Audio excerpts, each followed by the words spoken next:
Hello, hi friends. Considering the lowest pass rate, we are here coming up 5 reasons why students fail in the AAA examination. Point number 1, language issues. It is very important to use the right words at the right place. Make sure all your answers are very simple and clearly explained. For this, you need to solve the exam kit a minimum of 3 times. Point number 2, typing practice. बार बार answers read करने से कुछ नहीं होगा. What will really make a difference is sit down, type a few answers.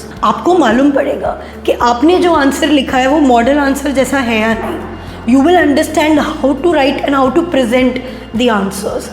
So, the more you practice, the more you type, the better for you. Point number 3, answer formation. Now, I call this the biggest reason for failure in AAA. आपको concept सारे आते हैं, topics सारे मालूम है, लेकिन अगर मैं एक क्वेश्चन आपको लिखा दूँ, 10 जन है, 10 के 10 में कुछ ना कुछ एरर होगा, कुछ ना कुछ कमी होगी. Either it is the answer is not relevant to the requirement, और procedures points are not well explained, intro conclusion नहीं है.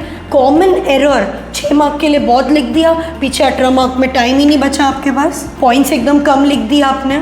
If you want to earn marks, it is important जितने मार्क का टॉपिक है उतने पॉइंट्स रेलेवेंट लिख दो, बाकी आपको आगे जाना पड़ेगा. Point number 4, not performing well in section A. Literally आधा paper 50 marks planning and risk assessment से आता है. Audit risk, business risk, risk of material misstatement. आपको तीनों का डिफरेंस मालूम होना चाहिए, किस में क्या पॉइंट्स कैसे लिखा जाता है, अच्छे से आना चाहिए. आपको AAA पेपर पास करना है तो प्लानिंग एंड रिस्क असेसमेंट ये टॉपिक को बहुत स्ट्रॉन्ग करना पड़ेगा. जितना अच्छे से आप इसको प्रैक्टिस करेंगे उतना आपके लिए अच्छा होगा, पासिंग के चांस बढ़ जाएंगे. Point number 5, doing your homework well. Pass होने के लिए आपको अपने एंड से बेसिक मेहनत तो करनी ही पड़ेगी.